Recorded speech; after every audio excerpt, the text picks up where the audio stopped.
Hello and welcome back to the Wise Money School on YouTube.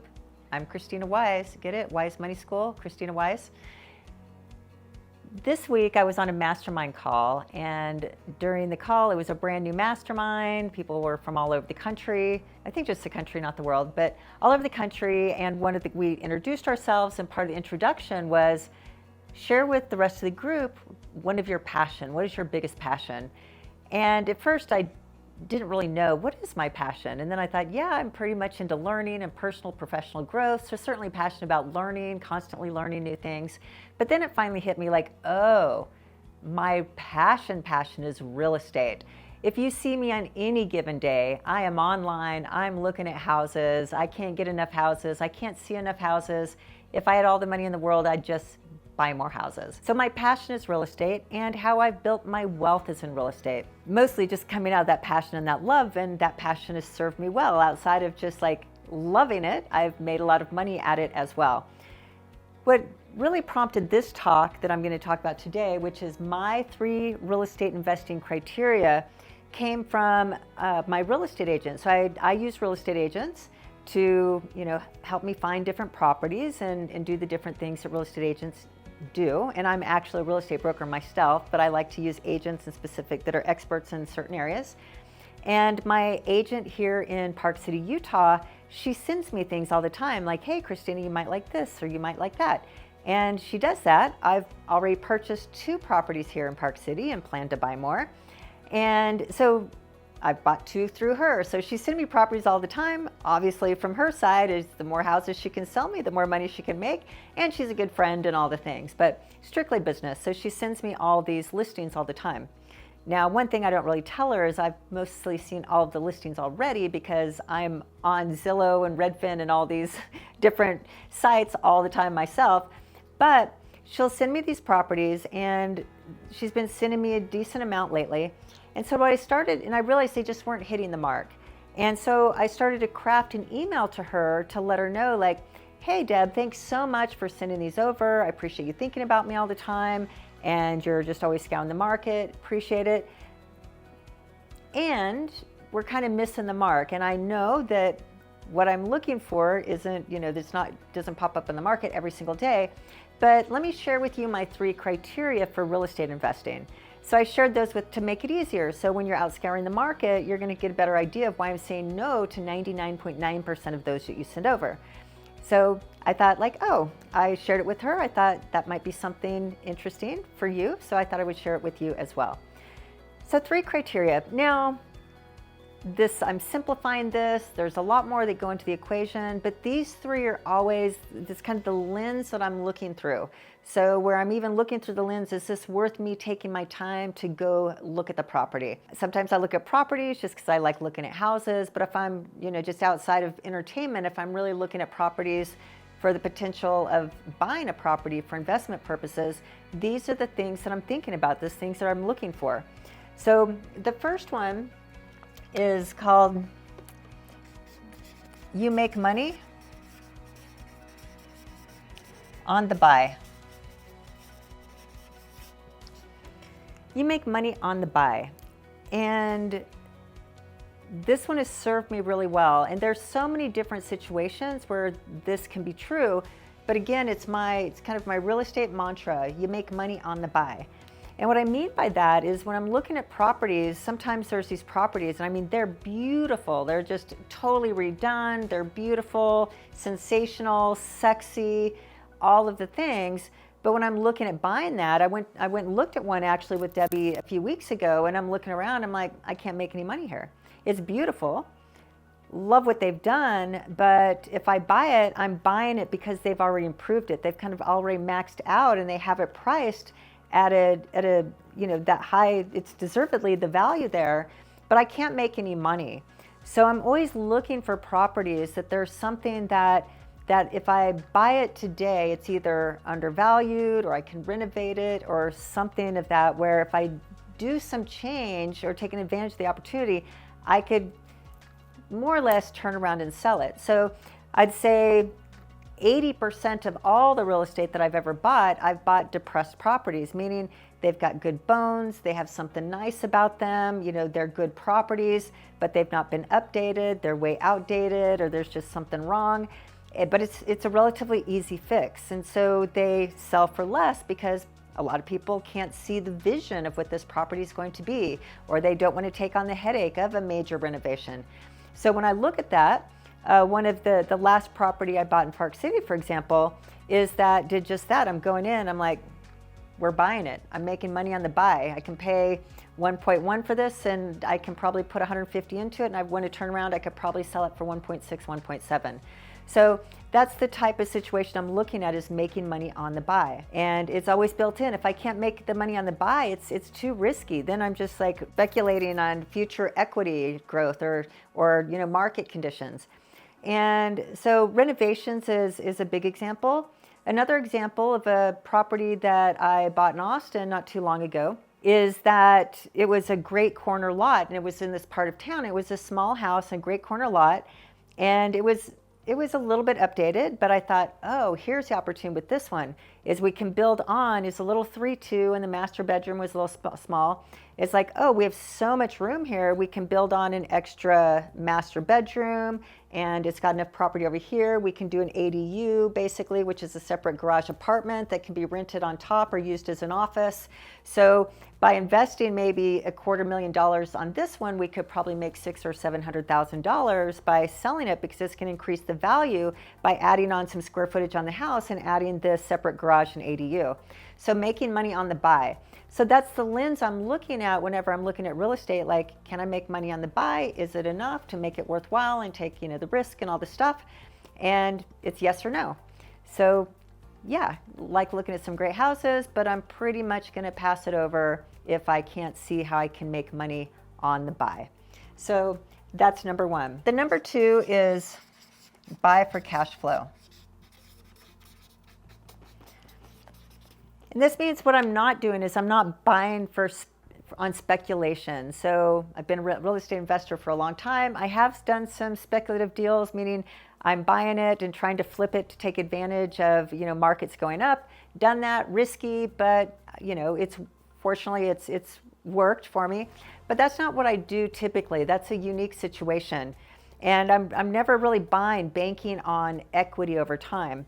Now, the great thing about real estate, like compound interest, if you invest your money in the stock market, that compounds and goes over time. With real estate, over time, properties appreciate. So the appreciation's built in, but in most cases, it's just like investing anywhere else. It takes a long period of time for that appreciation to really, matter that much. So what I'm buying for is, I'm not buying for equity. I'm just expecting the equity over time. But I'm buying for cash flow, and I'm looking at, okay, if I have a certain amount of money that I'm willing to invest, what properties are going to provide the best cash flows? And sometimes the properties are already cash flowing. If they're like here in Park City, there's a lot of rental, short-term rentals and vacation properties, that type of thing. So sometimes the properties have a history, but usually they don't. It's a single family residence, which is what I specialize in, and there's not a rental history there. But I'm looking at, okay, what do I think I can max the cash flow out on this property? Does it have any unique things? Like, is it close to a school? Is it, let's say the other property here in Park City that I bought, I really liked this property from a cash flow perspective because it was so close to town, but it's off the beaten path, so it wasn't 3x the price, which is what you'd pay for downtown Park City, but it's about 1.5 miles outside of the downtown center, but it's right on the bus route. I mean, to get on the bus, the free bus system to go ski takes you to the mountain like in 2 minutes. You don't have to park, you don't have to do anything. And there's a gym right next door, and it's a really great dog walking community. And so as for a small family or for a couple that doesn't want condo living and wants to feel like there's a little bit more of a community atmosphere. So that's an example of looking at that property. I'm like, okay, it's got good cash flow, and it's not just dependent on maybe vacation income, as an example. So that's cash flow, but the other caveat to that is what I call flexible cash flow. So especially in vacation cities like Park City and Aspen and Breckenridge and Vail and many others, is that a lot of the cities or homeowners associations don't allow short-term rentals. And the I like the flexibility. So many times, like I said, Debbie sent my properties. I'm like, I don't think that neighborhood allows short-term rentals. And she's like, oh, you're right. And so finally she doesn't send me those anymore, but that's the flexibility. Is I want the ability that maybe I want to long-term it, maybe I want to short-term it, maybe I want to do a short-term, long-term, but I want that flexibility to be able to maximize cash flow based on the current conditions. And so I'd say all of my properties have been long-term rentals, meaning that it's a year or more, or short-term rentals. And I've switched them. So sometimes I move them to short-term, sometimes I move them to long-term. And again, it's just that flexibility, because I like being able to say, hey, right now is a market where it's a little bit more, the economy's changing and people aren't spending as much money on vacationing, and it feels a little bit more risky. So I might have some big fluctuation, like on a short-term rental. Maybe I'm not going to be able to cash flow as much if people aren't coming in and spending as much money on Airbnb, for example. So I think I'm just going to long-term this to get more security and maybe more annual cash flow, or even if it's a little bit less, it feels a little bit safer. So that's the type of things I'm looking for, is what I call the flexible cash flow, but I'm investing for cash flow, because that cash flow at the end of the day is what you're looking for with real estate investing, because that's called passive income. And another thing sometimes is looking for properties. I've done this in the past, but it's something, and I still do this. For example, I was talking about this on the office hours in my money school office hours this week, and there's something called house hacking. And house hacking is a term, you've probably heard of it, but if not, it means you live in the house, you live in your primary residence, but you rent out rooms to cover the mortgage or for passive income, or whatever the case is, however you think about it. So I'd say since I've become a real estate investor, is that clearly I always live in a primary residence, but I'm always looking for something, even a primary residence, that I can still have investing opportunities, where there's something about it that makes it still a good short-term rental. So when I travel, for example, a property I live in Park City, then December is a huge ski month. It's like, oh, I can Airbnb this property because it's perfectly located. It's got the right bedroom count and the right bed count, and it's got all the things that make it really sexy and attractive for a short-term rental in a kind of luxury mountain town for winter skiing. So that means like, oh, I can make money when I'm on vacation or during the best seasons in that type of year. So that's just situational, like just based on like, hey, I want to leave the month of December, so lease this place out. But I look at, for example, my strategy here is that I want to be able to pay my property taxes by the rental income that comes from short-term renting my primary residence.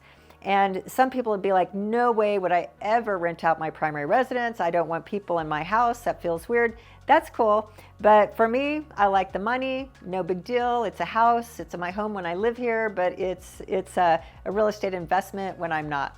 So another thing to think of as passive income is, do you have a basement? Can you rent it out, or sometimes an extra room?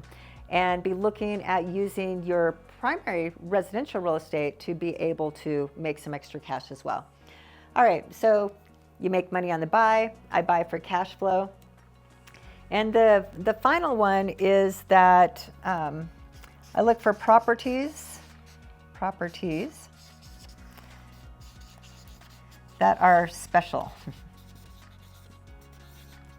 Now, special, this is, it's just kind of nuanced. I mean, it's my definition of special, so I can't there's no hard, cold fact on what makes a property special. But I'm always looking for something that makes the property, like I said, special, unique, and not just for the sake of being special or unique, but I use the word special because when I'm looking to invest in real estate, I'm really making decisions on a worst market condition versus the best market condition. So the last few years before the market shifted, everybody out there teaching real estate and teaching real estate classes, how to get rich fast in real estate, and they're taking advantage of this upswing in the market, syndications. And just like I think in the last video, I was talking about, people trying to get rich in crypto, and it's like everybody was teaching crypto and everybody was a genius in crypto. My car mechanic was a genius. He was an expert in crypto and giving me crypto advice, for example. So it's like when the market's up, everybody's a genius, everybody's an expert, and everybody's getting rich and making money. Then all of a sudden the market shifted and nobody teaches crypto anymore, or those same people aren't. Same in real estate. All those people that were talking about their syndicates and this and that, I don't see them really, out there talking about how to get rich in real estate anymore. So there's the good markets, and yeah, you can make a lot of money in the good markets, and I like to take advantage of those great markets also. But real estate investing, it's a long-term game. I'm not playing the get rich quick game. I'm playing the get rich over time, get rich slow game. So what I'm doing when I'm thinking about investing in real estate is that okay, what's in a bad market, in a down economy? And if the market's down 10%, 20%, 30%, what's the worst case scenario going to look like? And so by looking at it through that lens, it causes me to choose properties that are special. And special meaning that even in the worst market, that there's something different or appealing about them that are going to make them maybe more likely to be chosen as, to be rented as opposed to something else. So that's what I'm looking for with special. One property, for example, has an enormous deck backing to a creek, and that just makes it special. Like everything else in a similar price range, everything's kind of the same, same price, same number of bedrooms, bath, kind of same number of updates. But this property has a really special deck. And then I can decorate the deck and I can make it to where, it's like a big feature of the house. As an example, and having the creek behind the house makes it different. So people said, hey, if there's 3 houses I can choose to rent, and they're more or less all priced the same, and there aren't a lot of renters or buyers out there, I want to be the one they're going to choose because of that special feature. Properties in Austin, for example, one property in Austin has this spectacular view. I mean, the house is great. It's a good house, but when I bought that house, I bought it, I made money on the buy because it was outdated and the property didn't take advantage of the view, but I knocked out, walls and put in lots of glass and doors and windows and just immediately amped up the value of the property and could have flipped it and made probably hundreds of thousands of dollars on that. But I usually buy hold. That's probably another one I could put up here. But with that property, it was this view. But most people that went in there to buy it or look at it, they didn't buy it because didn't really see the view. But now that view is so spectacular, how I've improved the property and taken advantage of it, that it's just a wow factor, that it's so easy to rent because, again, for the same size, bedroom, baths, and kind of price range, this view just trumps everything else that has a similar house, for example. And if and when I ever want to sell it, it's going to be that view that, with everything comparable, it's going to be the real standout. So these are even the one I was talking about, another one in Austin that had the corner lot. I was making money on the buy, but what made that special was the size of the lot and where the house was positioned on the lot that gave it all this extra space to be able to add square footage and improve the property. So I could go give many examples, but these are my 3 criteria. I'll go ahead and put a 4. I wouldn't say this is a criteria. It's more of just how I invest. And I invest in something called buy hold.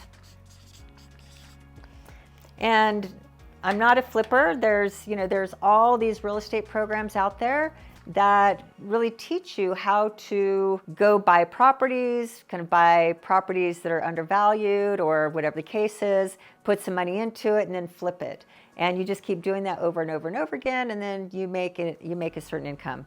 Nothing wrong with that. Like, I've done a decent number of flips in my career, but as far as a strategy, I have a buy hold strategy. So that's why these criteria, because I'm looking at those properties that, because of these 3 things, over time, I'm going to be able to cash flow the most amount of money. I'm probably going to build more equity because of special features and being able to improve it, to be able to make money, for example, on the buy, which means I'm making money on the sell.